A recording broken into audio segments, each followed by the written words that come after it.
Hello YouTube vintage stereo collectors and restorers.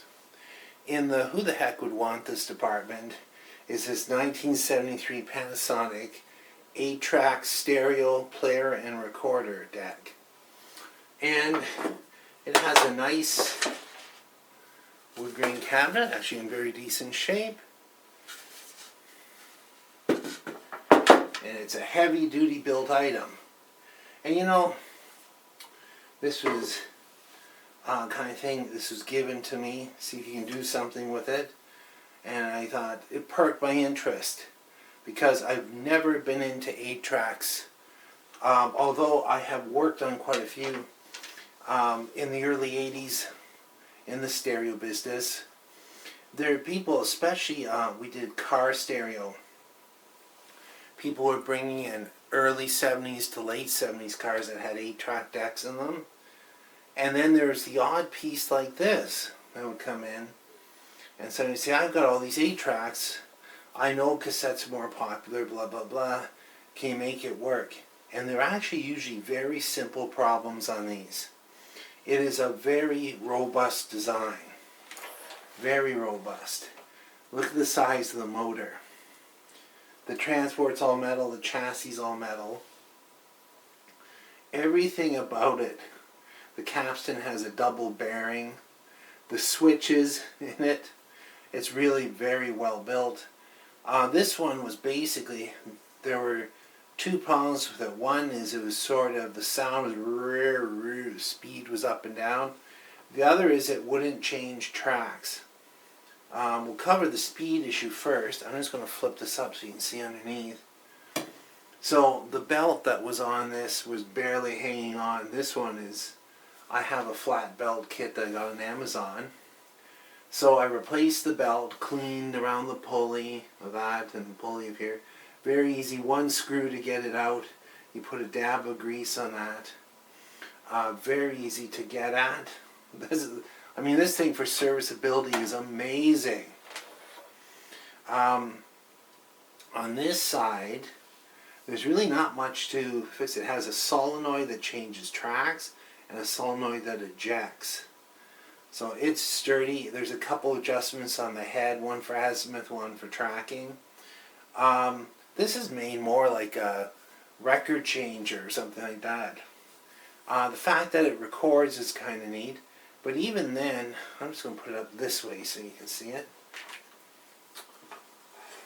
I'm not going to drop it. So, when you look at this side, you can see one board has a record play switch. Give it a shot of neutral or whatever you got. There's a couple of lubrication points. They're very obvious right there on the track changer. Tiny bit of oil right there on the top of the capstan, which is kind of neat.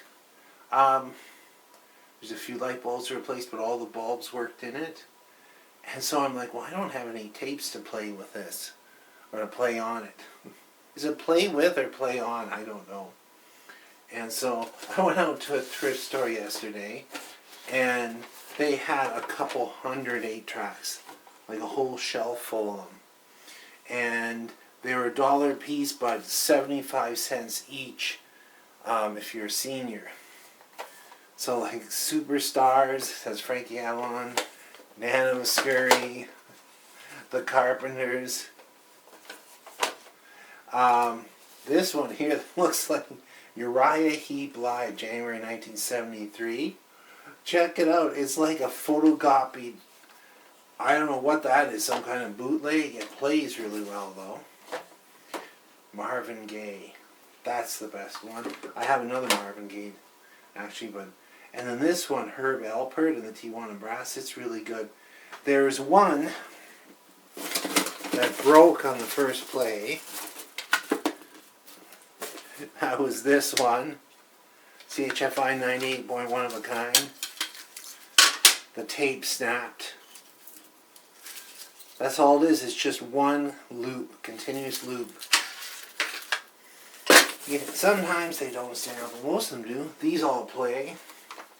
One thing I noticed though, if you're familiar with 8-tracks, you have basically four stereo channels. So I'm going to put a tape in, I'll show you how it basically works. Get some light on the subject. No on-off switch.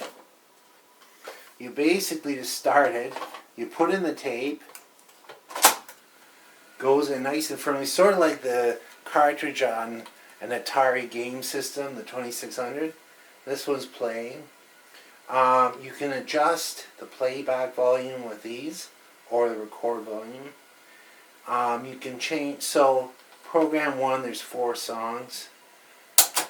We're on 1 now. Program 2. So each time what's happening is the solenoid is moving the head a step. So it reads the first 2 of the 8 tracks, track 3 and 4, 5 and 6, like that. And when you come to the end of one of the tracks, it should automatically switch to the other track. And it wasn't doing that. You had to switch it yourself. So let's say you're in track 2 with Frankie Avalon and Tommy Rowe. When it comes to the last song, it should start the first song on track 4, but it was going back to the beginning, so track 3, whatever the next one is, it was going back to the beginning. That's because the solenoid wasn't being activated. Watch the eject on this thing. Stand clear. Okay. There actually is, where at the end of the track is a piece of foil glued in there and it's spliced in the tape. And the foil, there's actually 2 brass prongs in there that the tape goes over. They're smooth guides. And they're actually, one side is on chassis ground, the other goes to the solenoid. No complex electronics here. The foil sensor goes over, completes the circuit to ground, it goes to the next track. And I look at the thing, looking, and it's like, oh, that's kind of dirty. Head's a little bit dirty too. Just oxide from the tape. So I just kept that with the Q-tips and the alcohol until they got really clean. The pinch, there's no pinch roller in the player. The pinch roller is actually in the tape. It's kind of cool. So I've been playing different tapes on it. So once I clean that, it's jumping around the tracks. And I actually tried recording on it on the end of the Superstars. And it records. And it actually doesn't sound that bad in headphones. You can put 2 microphones in it. I think that all components that are not an integrated amp or receiver should have a headphone jack. Every cassette deck should have one. Every tuner should have one. That's so the lazy tech can plug in and just listen to it directly, right?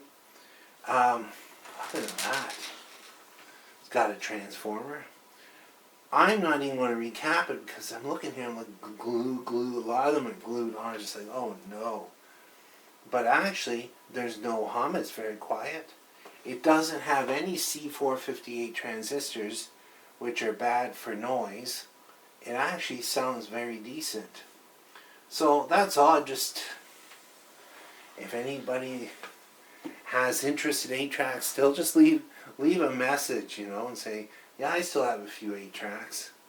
Thanks for watching and listening.